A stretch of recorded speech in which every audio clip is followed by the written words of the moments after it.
Hello दोस्तों, नमस्कार दोस्तों, स्वागत है आप सभी का ऑनलाइन अड्डा फर्स्ट यूट्यूब चैनल पर। इस वीडियो में हम बात कर रहे हैं एक बड़ी और लेटेस्ट अपडेट के बारे में, जो कि संबंधित है आप सभी के लिए खुशखबरी को लेकर।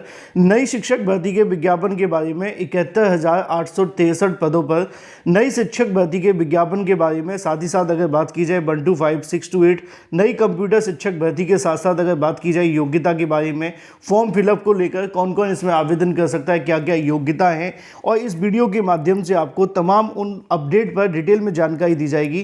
क्योंकि आप जानते हैं कि किसी भी नई भर्ती को लेकर कोई भी विज्ञापन आता है या विज्ञापन से संबंधित जानकारी जैसे ही निकल के आती है, सबसे पहले आप सभी को ऑनलाइन अड्डा फर्स्ट यूट्यूब चैनल के माध्यम से जानकारी दे दी जाती है, वो भी रियल ऑथेंटिक जानकारी के लिए चैनल को सब्सक्राइब करके बेल आइकन को दबा लें और वीडियो को लाइक कर दें, जिससे कि आपको रियल ऑथेंटिक जानकारी सबसे पहले मिलती रहे। सीधे शुरुआत करते हैं मुद्दे की और बड़ी अपडेट के बारे में। और जो बड़ी अपडेट आप सभी के सामने निकल कर आ रही है वो है आप सभी के लिए 71,863 बम्पर पदों पर नई शिक्षक भर्ती के विज्ञापन के बारे में। जी हाँ दोस्तों, बड़ी अपडेट आप सभी के सामने है कि 71,863 पदों पर आप सभी के लिए नई शिक्षक भर्ती देखने के लिए मिल रही है। और ये जो शिक्षक भर्ती है वो आप सभी के 1 to 5 यानी कि प्राथमिक की बात की जाए, 6 to 8 जिसको आप उच्च प्राथमिक या अपर प्राइमरी के नाम से जानते हैं, इसके अंदर ही देखने के लिए मिल रही है। अब इसमें क्या क्या योग्यता मांगी गई है वो मैं आपको पहले बताऊंगा या इसको बाद में बताऊंगा। पहले मैं आपको जानकारी दे देता हूं, क्योंकि ज़्यादातर अभ्यर्थियों के मन में इसको लेकर सवाल देखने के लिए मिलते हैं कि इसमें कौन कौन आवेदन कर सकता है, क्या क्या योग्यता है। अब 71,863 पदों पे जो आप सभी की भर्ती है ये आप सभी के लिए अलग अलग है, ठीक है। क्योंकि 1 to 5 के विद्यालय अलग होते हैं, 6 to 8 के अलग होते हैं। अलग का तात्पर्य ये है कि उनको प्राथमिक कहा जाता है, उनको उच्च प्राथमिक या अपर प्राइमरी के नाम से जाना जाता है। तो ऐसे में जो वैकेंसी है वो दोनों की अलग अलग डिवाइड हो जाती है, यानी कि 71,863 पदों को आप दो भागों में डिवाइड कर लें। अब एक के अंदर थोड़े से ज़्यादा पद हैं, दूसरे के अंदर थोड़े से कम पद हैं, लेकिन पदों की संख्या अच्छी खासी है। अब ये जो आप सभी के सामने देखने के लिए मिल रही है, इस पे पहले हम आपको अपडेट देते हैं, फिर आपके आवेदन कब तक होंगे, क्या योग्यता देखने के लिए मिलेगी, मैं आपको इसी वीडियो में डिटेल में सभी की योग्यता बता दूंगा। कौन कौन इसमें आवेदन कर सकता है, कौन कौन आवेदन नहीं कर सकता है, क्या बीए बीएससी वाले अभ्यर्थियों को भी इसमें आवेदन करने का मौका मिलेगा, इस पर भी सारी जानकारी दे देता हूं। तो चलिए पहले इस अपडेट को कवर कर लेते हैं 71,863 पदों पर शिक्षक भर्ती को लेकर।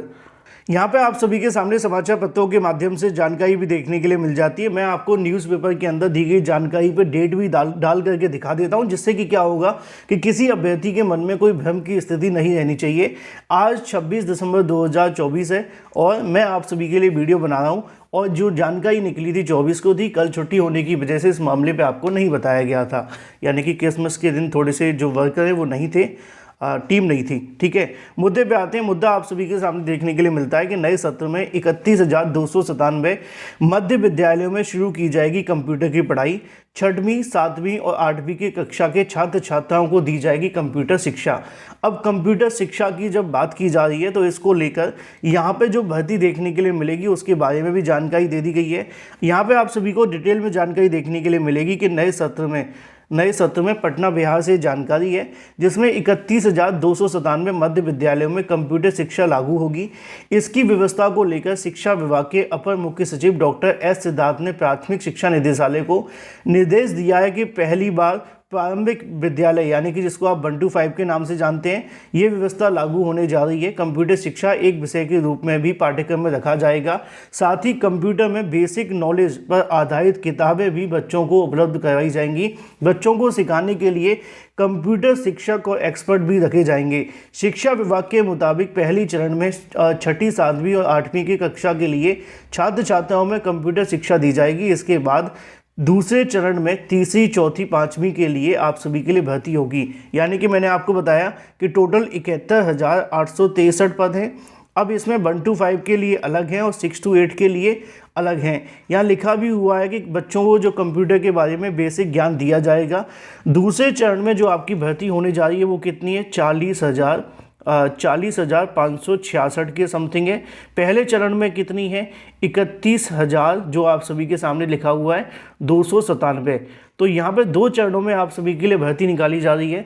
अब इसी को लेकर यहाँ लिखा हुआ है कि प्राथमिक विद्यालयों में कंप्यूटर शिक्षा लागू किया जाएगा।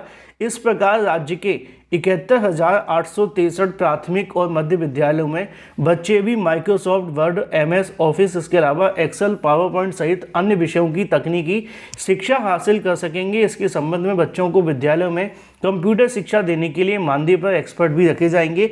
इस प्रकार राज्य के विद्यालयों में 1 करोड़ से ज़्यादा बच्चों को कंप्यूटर शिक्षा का लाभ मिलेगा। अब मुद्दे की बात पे आते हैं। मुद्दा है इसके विज्ञापन को लेकर कि विज्ञापन से संबंधित क्या जानकारी है। यहाँ पे लिखा हुआ है कि बजट में भी होगा कंप्यूटर शिक्षा के लिए राशि का इंतजाम। यहाँ पे अगर बात की जाए NEP की बात की जाए, यानी कि राष्ट्रीय शिक्षा नीति 2020 में सभी सरकारी विद्यालयों में कंप्यूटर शिक्षा से जोड़ने का जोर दिया जा रहा है। इसलिए शिक्षा विभाग में सभी स्कूलों पर जो कहीं ना कहीं कंप्यूटर शिक्षा है उसको विस्तार से दिए जाने की बात की जा रही है, जिससे कि आने वाले समय के अंदर जो हमारे बेसिक के विद्यालय होते हैं उनको तकनीकी के साथ में जोड़ा जाए और बच्चों को भी कहीं ना कहीं जो तकनीकी के बारे में जानकारी होनी चाहिए। अब आते हैं इसके मामले पर कि क्या क्या इसकी योग्यता देखने के लिए मिलती है, कौन कौन इसमें आवेदन कर सकता है, क्योंकि ये सारा का सारा डिटेल आप सभी को पता होनी चाहिए। अगर बात की जाए आप सभी के लिए 71,000 के समथिंग पदों पर भर्ती के बारे में, तो यहाँ पे जो योग्यता है वो वैसे तो आप जानते हैं कि ज़्यादातर जो योग्यता मांगी जाती है आप सभी के लिए कंप्यूटर की बात की जा रही है। तो कंप्यूटर की बात की जाए तो कंप्यूटर से पढ़ाई आप सभी की होनी चाहिए, तभी आप इसमें आवेदन करेंगे। देखो, सबसे पहली जो चीज़ है कि 50% मार्क्स के साथ में आपकी ग्रेजुएशन होनी चाहिए। 50% मार्क्स के साथ में मिनिमम आपकी ग्रेजुएशन होनी चाहिए, ठीक है, पहली चीज़ जो सबसे पहली योग्यता है। अब दूसरी बात कर लेते हैं। 11th और 12th से लेकर ग्रेजुएशन तक के अंदर आप सभी के लिए क्या होना चाहिए, 50% मार्क्स होने चाहिए, तभी आप इसमें जो आवेदन है वो करेंगे। अब जब इसमें आवेदन करने की बात आती है तो सवाल ये देखने के लिए मिलता है कि हमें क्या होना चाहिए, हमारे पास क्या योग्यता होनी चाहिए। देखो, इसमें आवेदन करने के लिए ज़्यादातर जो चीज़ें मांगी जाती हैं अब तक मैं आपको बता देता हूँ, क्योंकि जो कंप्यूटर शिक्षकों की भर्ती होती है उसमें क्या किया जाता है, बहुत कम अभ्यर्थियों को मौका मिल पाता है। उसकी वजह ये रहती है कि इसमें बीटेक मांगा जाता है। ध्यान से सुनिएगा, यहाँ पे जो आपका बीटेक है वो मांगा जाता है। अब बीटेक किसके साथ होना चाहिए, कंप्यूटर साइंस के साथ में हो या आपने बीटेक किया है किसी और के साथ भी, तो यहाँ पे आप सभी इसमें आवेदन कर सकते हैं। ज़्यादातर जो चीज़ें आप सभी के लिए निकल कर आती हैं वो यही देखने के लिए मिलती हैं, इसमें और ज़्यादा चीज़ें आप सभी के लिए नहीं मांगी जाती हैं। अब इसमें रहता क्या है, इसमें रहता ये है कि इसमें कुछ चीज़ें बदल जाती हैं। बदलती कैसे हैं वो भी आप देख लो कि यहाँ पे वैसे तो अगर आप कहेंगे मैं इसको लेकर जब नोटिफिकेशन आएगा तब भी बता दूंगा, लेकिन यहाँ बिहार की बात की जा रही है तो बिहार में आपको इंतज़ार नहीं करना चाहिए कब नोटिस आएगा, यहाँ तो नोटिस कभी भी आ जाते हैं, ठीक है।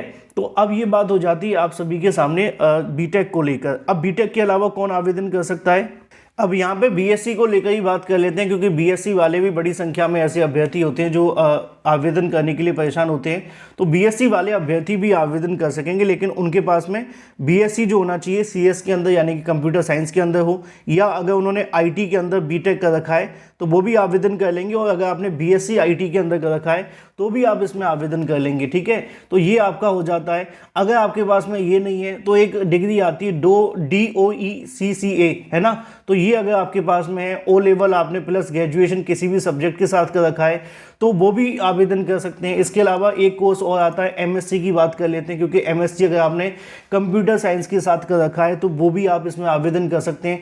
अगर एमएससी आपने आईटी में किया हुआ है तो वो भी अभ्यर्थी इसमें आवेदन कर सकेंगे, ठीक है। तो ये मैं आपको एक रफली योग्यता बता देता हूँ, जब नोटिफिकेशन आएगा तब मैं आपको बता दूंगा। तो डोएक करके जो आपका सी लेवल का होता है प्लस अगर आपने ग्रेजुएशन कर रखा है तो भी आप इसमें आवेदन कर सकते हैं। तो ये कुछ ऐसी योग्यताएं होती हैं जिसके आधार पे आपको क्या करना होता है कि आवेदन करने का मौका मिल जाता है। बाकी कुछ और योग्यताएं इसमें ऐड ऑन की जा सकती हैं, जब इसका नोटिफिकेशन आएगा तब मैं आपको बता दूंगा। कुछ यहाँ पे बीए वाले अभ्यर्थी भी आवेदन करेंगे, लेकिन जो बीए वाले अभ्यर्थी होंगे उनको लिए क्या रहेगा कि अगर आपने बीए कर रखा है या एडीसीए कर रखा है तो आप इसमें आवेदन कर सकते हैं। अगर आपने बीएससी एडीसीए से कर रखा है तो भी आप इसमें आवेदन कर सकते हैं। तो ये पूरा का पूरा सिनारियो देखने के लिए मिलेगा। आप इसमें जो भी अभ्यर्थी आवेदन करना चाहते हैं उनका जो पढ़ाई का तात्पर्य है वो कंप्यूटर के साथ होना चाहिए, ठीक है ना। तो कुछ बीए बीएससी वाले अभ्यर्थी भी इसमें आवेदन कर लेंगे, कुछ बीटेक वाले अभ्यर्थी भी आवेदन कर लेंगे। तो कुछ मिलाकर के देखा जाए बहुत सारी इसमें योग्यता रहती है और वो सभी अभ्यर्थी इसमें आवेदन कर पाते हैं। मैंने रफली आपको पूरी की पूरी योग्यता बता दी है इससे संबंधित। रही बात इसमें अगर बात की जाए आप सभी के विज्ञापन को लेकर तो जो जानकारी मिली है, जनवरी के दूसरे सप्ताह के अंदर इसका विज्ञापन जारी कर दिया जाएगा और जैसे ही इसका विज्ञापन जारी होगा उसके बाद में 2-3 महीने के अंदर ये परीक्षा भी करा ली जाएगी। अगर आप इसमें इंटरेस्टेड हैं तो मैं आपको डिटेल वीडियो बना करके इस पर जानकारी दे दूंगा। Thank you for watching this video.